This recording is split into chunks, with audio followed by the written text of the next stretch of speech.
Vibrant Gujarat summit 2024 record break MOU કરવામાં આવ્યા। 10મી વાયબ્રન્ટ સમિટમાં રેકોર્ડ બ્રેક એમઓયુ થયા। 98,540 પ્રોજેક્ટના 45 લાખ કરોડના એમઓયુ થયા। રિલાયન્સ ગ્રુપની 5 લાખ કરોડના રોકાણની જાહેરાત।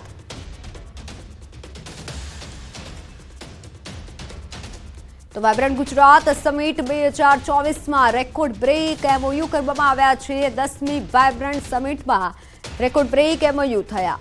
98,540 પ્રોજેક્ટના 45 લાખ કરોડના એમઓયુ કરવામાં આવ્યા। રિલાયન્સ ગ્રુપની 5 લાખ કરોડના રોકાણની જાહેરાત।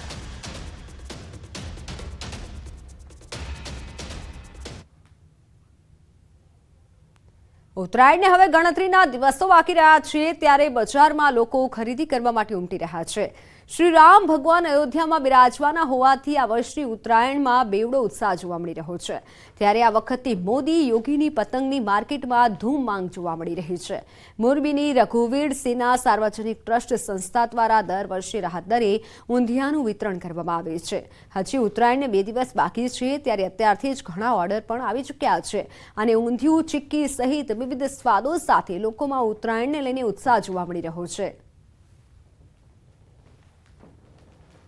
મધ્યમ વર્ગ ને સામાન્ય લોકો ખરીદ કરી શકે એ રીતના ભાવ કાઢી અને કાર્યકર્તાઓ સતત મહેનત દ્વારા પોતાની આ કાર્ય કરી રહ્યા છે। એમાં જે કંઈ આવક થાય એ જલારામ મંદિરના સેવા કાર્યમાં વાપરવામાં આવે છે। અયોધ્યામાં આપણે ભગવાન શ્રી રામનું બિરાજમાન થવા જઈ રહ્યા છે, તો એને ધ્યાનમાં રાખીને અત્યારે માહોલ તો પહેલેથી જ 1 મહિનાથી આ તહેવાર જેવો જ આપણે અહીંયા માહોલ બધે જોવા મળે છે। અને એમાં હવે જેમ જેમ મકર સંક્રાંતિ નજીક આવી જાય છે, 2 જ દિવસો હવે બાકી રહ્યા છે, તો એને ધ્યાનમાં રાખીને અત્યારે બજારોમાં બહુ જ ભીડ જોવા મળી રહી છે। કસ્ટમરની જે ડિમાન્ડ એવી હોય છે કે અમને ત્યાં મોદીની ને યોગીની પતંગ આપો, અને રામ મંદિરના હિસાબે ઉત્સાહ વધારે લાગે છે અમને।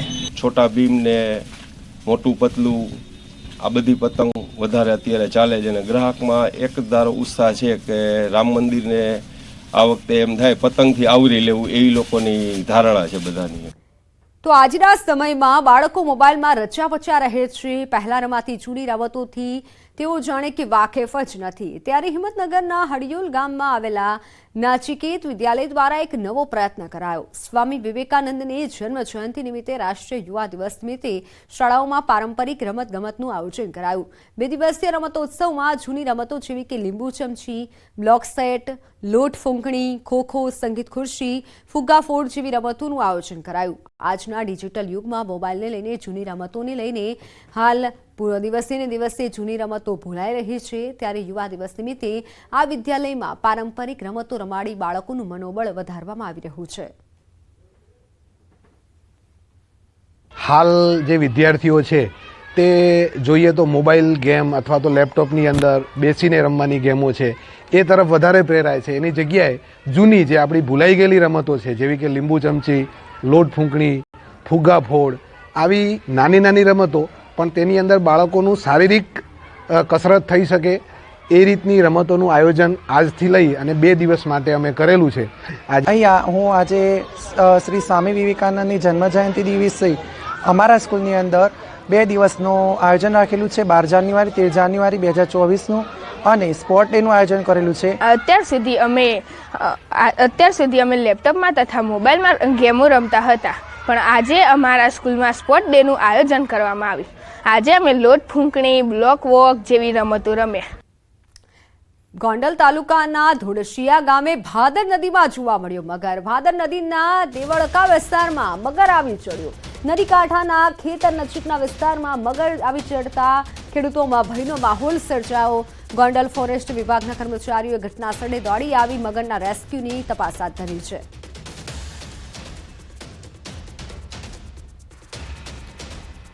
મગર દેખાતા જ વન વિભાગે રેસ્ક્યુની કામગીરી હાથ ધરી છે।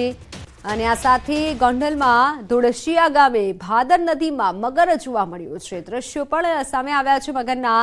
દેવળકા વિસ્તારમાં મગર આવી ચડ્યો। જોકે સ્થાનિકોને જાણ થતાં જ સ્થાનિકોએ વન વિભાગની જાણ કરી હતી અને વન વિભાગ ઘટના સ્થળે પહોંચ્યું છે।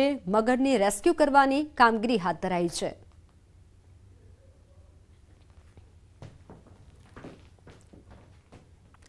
તો સમાચારોમાં હાલ બસ આટલું જ। રજા આપશો। નમસ્કાર।